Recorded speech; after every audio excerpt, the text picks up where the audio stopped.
Hello friends, हमारे YouTube channel में आपका स्वागत है। दोस्तों, पिछले वीडियो क्लिप में हमने 12th फिजिक्स में विद्युत धारा की तीव्रता एवं अनुगमन वेग में संबंध को स्थापित किया था।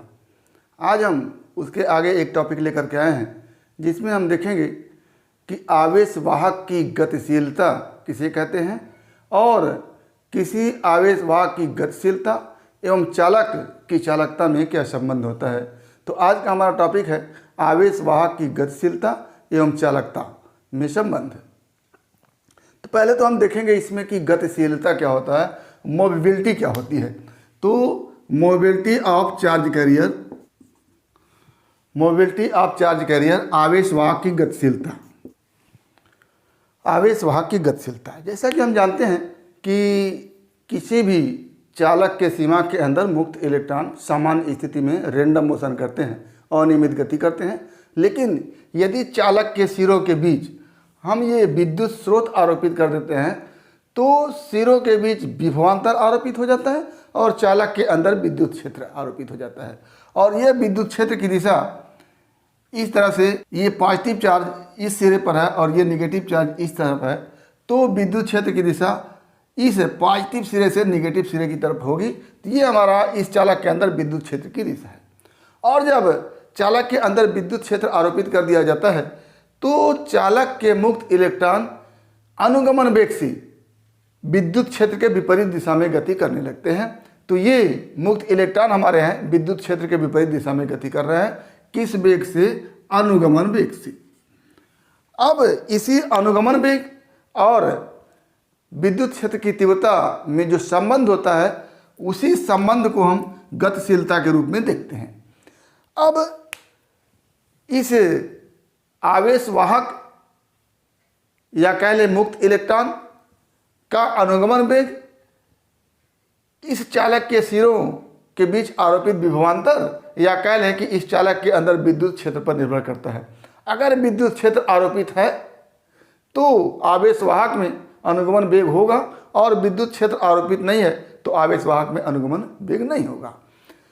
तो इस आवेश वाहक के अनुगमन वेग और विद्युत क्षेत्र की तीव्रता में जो अनुपात होता है उसी अनुपात को हम क्या कहते हैं? आवेश वाहक की गतिशीलता कहते हैं। तो यहाँ पर जैसे धात्विक चालक है तो यहाँ पर आवेश वाहक केवल मुक्त इलेक्ट्रॉन होंगे। अगर सेमीकंडक्टर लेते तो वहाँ पर आवेश वाहक मुक्त इलेक्ट्रॉन और कोटर दोनों होते।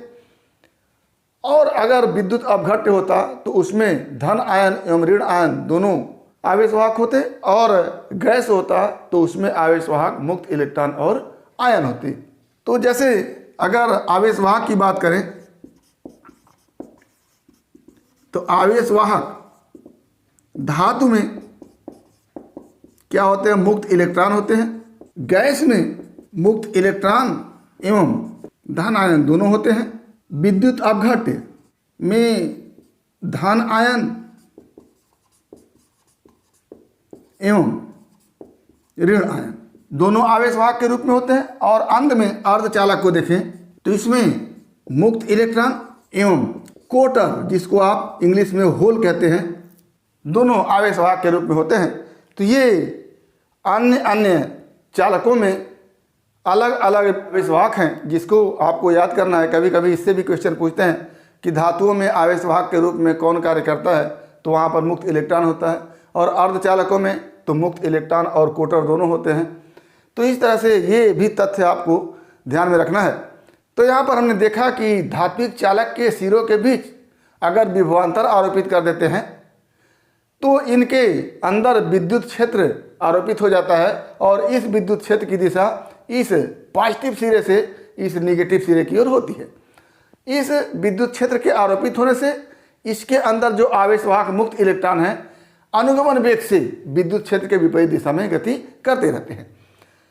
तो आवेश वाहक के अनुगमन वेग और विद्युत क्षेत्र की तीव्रता का जो अनुपात होता है उसी को हम कहते हैं आवेश वाहक की गतिशीलता। एक तो ये हो गई कि किसी चालक के आवेश वाहक के अनुगमन वेग तथा चालक में विद्युत क्षेत्र की तीव्रता के अनुपात को आवेश वाहक की गतिशीलता कहते हैं। अब अनुपात है किसका, वी डी एवं ई का, और इसी को क्या कहते हैं, आवेश वाहक की गतिशीलता कहते हैं। अब इसको आप दूसरे रूप में भी लिख सकते हैं, जैसे velocity v equal to displacement d upon t लिखते हैं, और इसको परिभाषित करते हैं कि एकांक समय में तय किए गए विस्थापन को वेलोसिटी कहते हैं, वेग कहते हैं।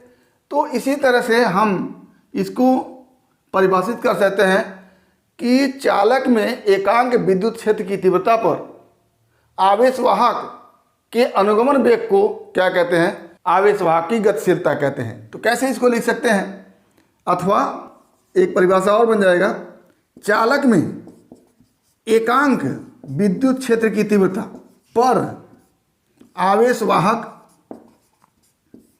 के अनुगमन वेग को आवेश वाहक की गतिशीलता कहते हैं। ये दो परिभाषा आवेश वाहक की गतिशीलता का हो गया कि चालक में आवेश वाहक के अनुगमन वेग तथा विद्युत क्षेत्र की तीव्रता के अनुपात को आवेश वाहक की गतिशीलता कहते हैं।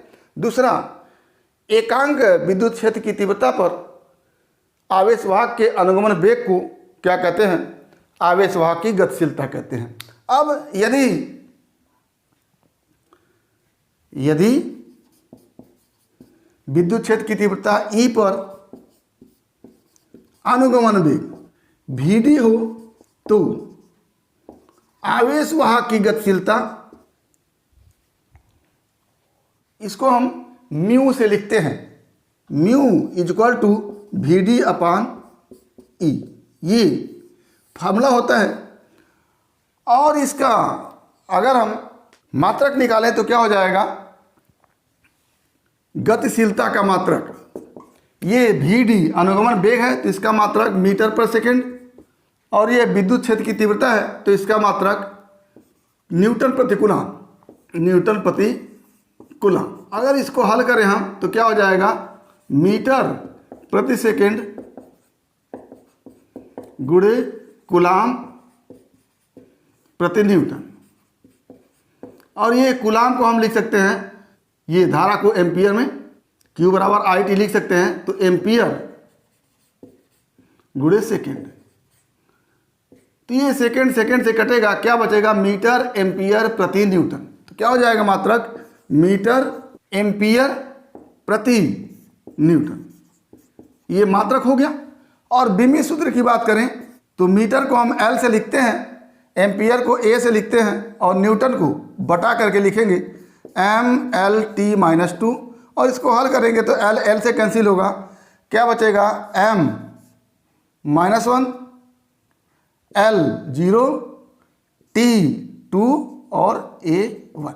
ये इसका क्या हो जाएगा, बिमी सूत्र हो जाएगा, M-1 L0 T2 A1। तो ये हमारा हो गया आवेश वाहक की गतिशीलता किसे कहते हैं। इसके लिए formula mu equal to Vd upon E, और इसका मात्रक मीटर एम्पियर प्रति न्यूटन तथा बिमी सूत्र M-1 L0 T2 A1 होता है। अब हम आगे देखेंगे कि आवेश वाहक की गतिशीलता एवं चालकता में क्या संबंध होता है। तो इसको देखने के लिए हम धातु को न लेकर के सेमीकंडक्टर को लेंगे, और सेमीकंडक्टर अर्धचालक में आवेश वाहक आप जानते हैं मुक्त इलेक्ट्रॉन और कोटर होल दोनों होते हैं। तो आइए देखते हैं आवेश वाहक की गतिशीलता एवं चालकता में क्या संबंध होता है। गतिशीलता एवं चालकता में संबंध, अगर हम सेमीकंडक्टर लें तो उसमें आवेश वाहक कौन कौन होते हैं। अर्धचालक में आवेश वाहक दो होते हैं, मुक्त इलेक्ट्रॉन एवं कोटर, जिसको आप इंग्लिश में होल कहते हैं। अब अगर आवेश वाहक दो हैं, मुक्त इलेक्ट्रॉन और कोटर दोनों हैं, तो दोनों का अनुगमन वेग, दोनों का आवेश अलग अलग होंगे।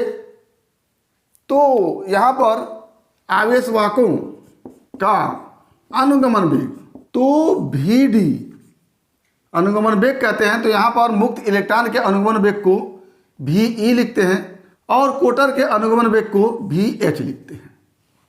ये मुक्त इलेक्ट्रॉन का अनुगमन वेग और ये कोटर का अनुगमन वेग। और दोनों मुक्त इलेक्ट्रॉन हो या कोटर हो, आगे आप पढ़ेंगे कि दोनों पर आवेश सेम होता है, दोनों पर आवेश सेम होता है। तो आवेश वाहकों पर आवेश, दोनों पर मुक्त इलेक्ट्रॉन पर आवेश ई होता है लेकिन माइनस में, और इस पर आवेश ई होता है प्लस में। कोटर पर आवेश प्लस में होता है और मुक्त इलेक्ट्रॉन पर आवेश माइनस में होता है। तीसरा, आवेश वाहकों की गति की दिशा। तो मुक्त इलेक्ट्रॉन जो होता है वो विद्युत क्षेत्र के विपरीत दिशा में गति करता है और कोटर जो होता है वो विद्युत क्षेत्र की दिशा में गति करता है। तो ये मुक्त इलेक्ट्रॉन विद्युत क्षेत्र के विपरीत दिशा में, और कोटर जिसको आप होल कहते हैं विद्युत क्षेत्र की दिशा में ये हो गया। अब आप ये मान लीजिए कि कोटर जो होता है वो पॉजिटिव चार्ज होता है और मुक्त इलेक्ट्रॉन जो होता है वो नेगेटिव होता है। पॉजिटिव चार्ज विद्युत क्षेत्र की दिशा में गति करता है, तो जिधर पॉजिटिव चार्ज गति करता है उधर विद्युत धारा की दिशा होती है, और जिधर नेगेटिव चार्ज गति करता है उसके विपरीत धारा की दिशा होती है। यानी मुक्त इलेक्ट्रॉन अगर विद्युत क्षेत्र के विपरीत दिशा में गति कर रहा है तो इसके कारण जो धारा होगी वो विद्युत क्षेत्र की दिशा में होगी। जैसे ये हमने चालक बना लिया इस तरह से, और ये ई की दिशा हो गई, तो मुक्त इलेक्ट्रॉन ई के विपरीत दिशा में चलता है इस तरह से, और जो होल होता है वो विद्युत क्षेत्र की दिशा में चलता है। लेकिन होल के कारण, कोटर के कारण जो विद्युत धारा की दिशा होती है वो कोटर की दिशा में होती है, यानी ई दिशा में आई एच लिख सकते हैं, और मुक्त इलेक्ट्रॉन जिधर चलता है उसके विपरीत दिशा में विद्युत धारा की दिशा होती है। तो इस मुक्त इलेक्ट्रॉन के कारण विद्युत धारा की दिशा होगी इसके गति के विपरीत होगी, तो इस मुक्त इलेक्ट्रॉन के कारण धारा की दिशा इसी दिशा में हो जाएगी। इसको हम आई ई लिख देते हैं। तो कुल मिला के देखें तो चाहे कोटर के कारण विद्युत धारा की दिशा हो, चाहे मुक्त इलेक्ट्रॉन के कारण विद्युत धारा की दिशा हो, दोनों की दिशा एक ही है। यानी कोटर और मुक्त इलेक्ट्रॉन के कारण विद्युत धारा की जो दिशा एक ही है, तो दोनों के कारण विद्युत धारा की दिशा आपस में क्या होगी, जुड़ जाएगी।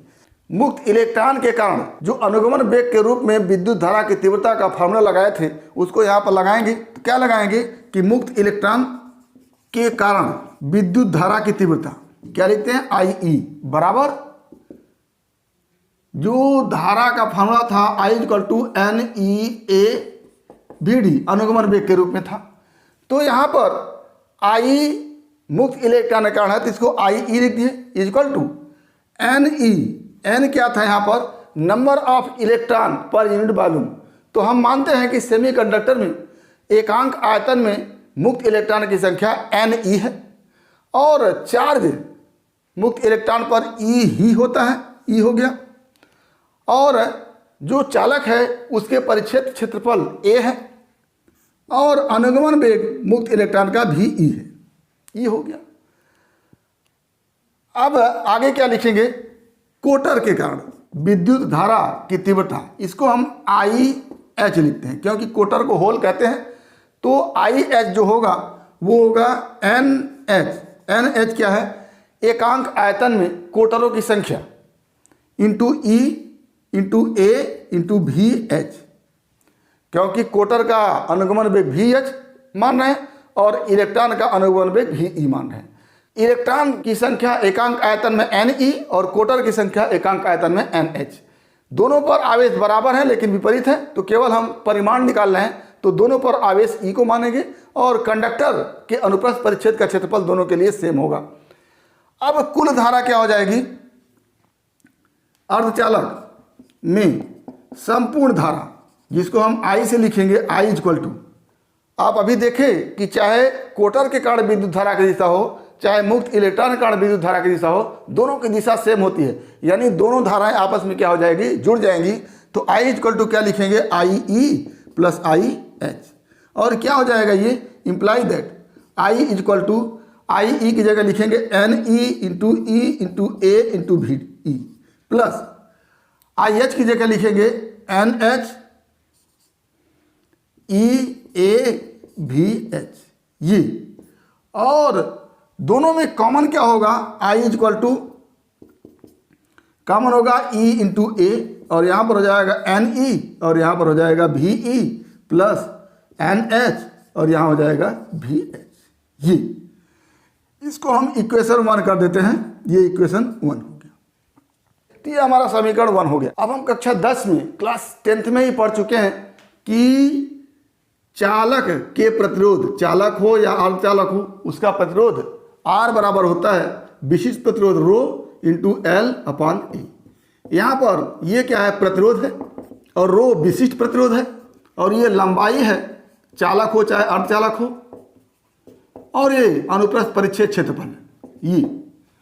अब इस फार्मूले से R equal to rho into L by A से हम निकाल सकते हैं 1 upon rho equal to L upon R A. और अगर हम 1 अपॉन रो को देखें कि जो चालकता होता है, चालकता उसको हम सिग्मा से लिखते हैं, और ये सिग्मा विशिष्ट प्रतिरोध रो का उल्टा होता है, यानी sigma equal to 1 upon rho होता है। इसको भी हम पढ़ चुके हैं। तो सिग्मा इक्वल टू अगर 1 अपॉन रो होता है तो 1 अपॉन रो की जगह क्या लिख देंगे, सिग्मा लिख देंगे। तो यहाँ से क्या हो जाएगा, sigma equal to L by R A, ये हो गया हमारा। अब R क्या है, R किसी चालक अथवा अर्धचालक का प्रतिरोध है, और प्रतिरोध को हम ओम के नियम से लिख सकते हैं R equal to V upon I see. तो R की जगह हम क्या लिख सकते हैं, V अपॉन आई लिख सकते हैं। तो यहां से क्या हो गया, सिग्मा इक्वल टू, यहां से सिग्मा इक्वल टू क्या हो जाएगा, L अपॉन R की जगह V upon I into E, और ये आगे बढ़ के आएगा sigma equal to L into I by V into A. ये हो गया हमारा सिग्मा इक्वल टू, ये हमारा चालकता है, ये चालक या अर्धचालक की लंबाई है, ये चालक में कुल धारा है, ये चालक के सिरों के बीच आरोपित विभवांतर है, ये चालक के अनुप्रस्थ परिच्छेद का क्षेत्रफल है। और यहीं से क्या बन के आएगा हमारे पास, sigma equal to L by V। आप जानते हैं विभव प्रवणता dV upon dL equal to E होता है, और dV को हम विभवांतर है तो V भी लिख सकते हैं, और dL दूरी है तो दूरी को हम L से लिख सकते हैं, इक्वल टू क्या हो जाता है E। और यहाँ से हमारे पास L upon V equal to क्या हो जाता है 1 अपॉन E। तो यहाँ पर जो L अपॉन V है उसको हम 1 अपॉन E लिख सकते हैं। तो क्या हो जाएगा 1 अपॉन E इंटू आई अपॉन E, ये हो गया। अब इक्वेशन 1 से, इक्वेशन 1 जो है उसमें I का मान दिया हुआ, I का मान यहाँ रख देते हैं। तो क्या हो जाएगा, इक्वेशन 1 से क्या लिखेंगे, sigma equal to 1 upon E into I का मान, यहाँ से E into A into N E भी ई प्लस एन एच भी एच, ये लिख दिया, और अपान ए, आई का मान रखा और नीचे के लिए ए से हमारा कैंसिल हो गया। अब क्या बचा हमारे पास, सिग्मा इक्वल टू स्मॉल ई बाहर रखिए और कैपिटल ई को अंदर ले जाइए। तो क्या हो जाएगा एन ई इंटू भी ई बटा E plus N H into भी एच बटा ई।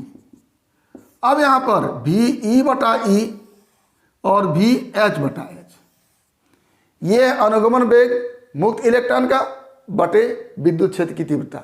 ये अनुगमन वेग है होल का, कोटर का, बटे विद्युत क्षेत्र की तीव्रता। इन दोनों की जगह हम इसकी जगह म्यू ई लिख सकते हैं। म्यू क्या है, गतिशीलता है। अभी आप देखें गतिशीलता म्यू इक्वल टू भी डी अपान ई, देखें तो यहाँ पर भी ई अपान ई है, तो मुक्त इलेक्ट्रॉन की गतिशीलता ये हो जाएगी और कोटर की गतिशीलता ये हो जाएगी। तो यहाँ पर क्या बन के आएगा हमारे पास, सिग्मा इक्वल टू ई अपनी जगह एंड ई अपनी जगह, और यहाँ पर हो जाएगा म्यू ई मुक्त इलेक्ट्रॉन की गतिशीलता। म्यू को हम गतिशीलता लिखते हैं और ई लगा दिए तो मुक्त इलेक्ट्रॉन की गतिशीलता plus N H into mu H, ये होल की गतिशीलता। ये हमारा फार्मूला हो गया। ये है चालकता, ये है गतिशीलता मुक्त इलेक्ट्रॉन की, और ये है गतिशीलता कोटर की, और ये N E number of electron per unit volume मुक्त इलेक्ट्रॉन की, ये number of electron per unit volume hole की, कोटर की। तो यहाँ पर हम चालकता को अगर देखें तो किन किन बातों पर निर्भर करता है। ई कांस्टेंट है, चाहे कोटर पर हो चाहे मुक्त इलेक्ट्रॉन पर हो, आवेश का मान ई होता है जो 1.6 × 10⁻⁹ है, ये कांस्टेंट है। ये एन ई, एकांक आयतन में मुक्त इलेक्ट्रॉनों की संख्या। तो जब मुक्त इलेक्ट्रॉनों की संख्या ज़्यादा होगी तो चालकता क्या होगी, ज़्यादा होगी। आगे ये म्यू ई क्या है, मुक्त इलेक्ट्रॉन की गतिशीलता, यानी मुक्त इलेक्ट्रॉन की गतिशीलता अगर ज़्यादा होगी तो चालकता ज़्यादा होगी। यहाँ पर नंबर ऑफ कोटर पर यूनिट वॉल्यूम, यानी एकांक आयतन में कोटरों की संख्या अगर ज़्यादा होगी तो चालकता ज़्यादा होगी। और म्यू एच कोटर की गतिशीलता वो ज़्यादा होगी तो चालकता ज़्यादा होगी। कुल मिलाकर के हम कहें तो किसी अर्धचालक की चालकता एकांक आयतन में मुक्त इलेक्ट्रॉन एवं होलों की संख्या के साथ बढ़ती है और साथ ही दोनों की गतिशीलता के साथ बढ़ती है। तो क्या लिखेंगे कि अतः स्पष्ट है कि चालकता एकांक आयतन में मुक्त इलेक्ट्रॉन एवं कोटरों की संख्या तथा दोनों की गतिशीलता, दोनों कौन, आवेशवाहक, मुक्त इलेक्ट्रॉन और कोटर की गतिशीलता में वृद्धि के साथ बढ़ती है। ये एक निष्कर्ष निकल के आया। यदि हम केवल चालक लेते हैं तो उसमें न तो होल होगा न तो उसकी वेलोसिटी होगी, यानी एन एच और म्यू एच दोनों क्या हो जाएगा, जीरो हो जाएगा। तो ऐसी स्थिति में चालकता सिग्मा इक्वल टू क्या हो जाएगा, E into N E into mu E. क्या लिख लिया एक लाइन में, यदि अर्धचालक के स्थान पर चालक लिया जाए तो एन एच क्या हो जाएगा, जीरो हो जाएगा। और अगर कोटर है ही नहीं तो उनका अनुगमन वेग भी नहीं होगा, यानी वी एच इक्वल टू क्या हो जाएगा, जीरो हो जाएगा। तो चालकता सिग्मा इक्वल टू क्या हो जाएगा, E into N E into mu E. ये म्यू ई गतिशीलता है मुक्त इलेक्ट्रॉन की, एन ई एकांक आयतन में मुक्त इलेक्ट्रॉनों की संख्या है और ई मुक्त इलेक्ट्रॉन पर आवेश है। तो यहाँ से क्या हो गया कि यदि हम अर्धचालक की जगह चालक ले लें तो उसकी चालकता एकांक आयतन में मुक्त इलेक्ट्रॉनों की संख्या तथा मुक्त इलेक्ट्रॉनों की गतिशीलता पर निर्भर करता है और दोनों के बढ़ने से क्या होता है, बढ़ता है। तो ये हमारा हो गया गतिशीलता किसे कहते हैं और गतिशीलता का चालकता के साथ संबंध क्या होता है। तो चालकता अगर गतिशीलता बढ़ रही तो चालकता बढ़ेगी, गतिशीलता घट रही है तो चालकता घटेगी। सेमीकंडक्टर में गतिशीलता मुक्त इलेक्ट्रॉन और होल दोनों को देखेंगे और केवल चालक में गतिशीलता केवल मुक्त इलेक्ट्रॉन की देखेंगे। तो इस तरह से हमने आज आवेशवाहक की गतिशीलता मुक्त इलेक्ट्रॉन और होल के रूप में देखा तथा इन दोनों की गतिशीलता का उसकी चालकता पर क्या प्रभाव पड़ता है इसको देखा। तो उम्मीद करते हैं कि टॉपिक आपको समझ में आया होगा। अगर इसमें किसी प्रकार की समस्या है तो आप हमारे YouTube चैनल के कमेंट बॉक्स में कमेंट करके अपनी समस्या का समाधान करेंगे। और यदि वीडियो क्लिप पसंद आए तो प्लीज़ लाइक करेंगे, शेयर करेंगे, साथ ही हमारे YouTube चैनल को सब्सक्राइब अवश्य करेंगे ताकि इस तरह के वीडियो क्लिप का नोटिफिकेशन आपको मिलता रहे और आपके फिजिक्स की मुकम्मल तैयारी होती रहे। तो आज बस इतना ही। अगला टॉपिक अगले वीडियो क्लिप में एक बार फिर आपके भविष्य के लिए बेस्ट ऑफ लक। धन्यवाद।